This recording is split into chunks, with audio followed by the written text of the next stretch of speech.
Welcome back, Nikhil here. Project 1825. It keeps coming.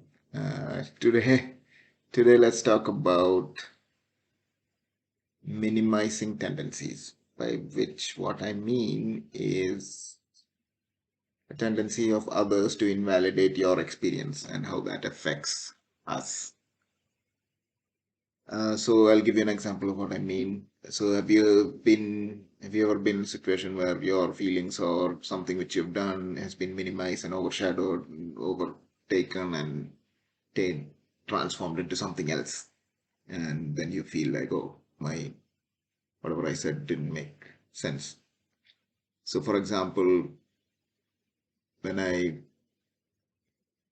explained to some of my friends, shall I say, about uh, me being able to achieve something. So, for example, in this instance, I solved a Rubik's Cube. It's like big thing. You can see that in the background there. There. So I solved it and I felt so great.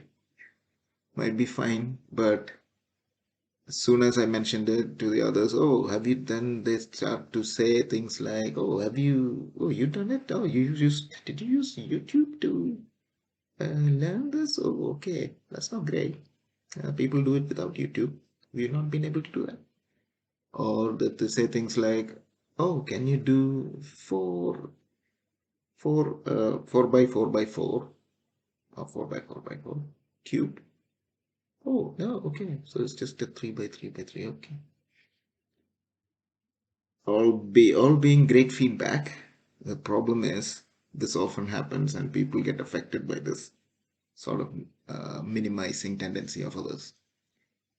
So, in this instance, what I just want to say is we should understand this minimizing tendency or the invalidation by others is not your fault, and you don't need to latch onto it as much as possible. So I've noticed this a lot of times, and every time I come across this, I'm starting to use at least a different strategy to deal with it. So the the question is, how can we counter it, right? So let's look at it. So it could be because they were most likely invalidated themselves. And that's why they have to, this is what they have to do to come back in terms with it.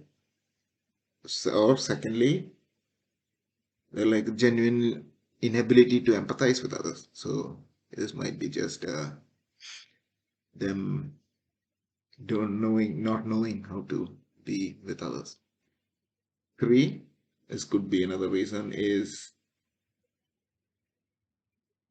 your achievement or things which you did might have triggered their own self-doubt and might have affected them in a bad way. So this must have triggered their insecurities.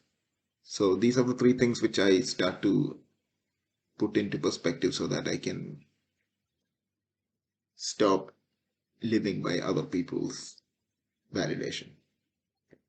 I certainly hope that's helpful because this is something which I'm practicing. And I hope we catch up again tomorrow. Bye.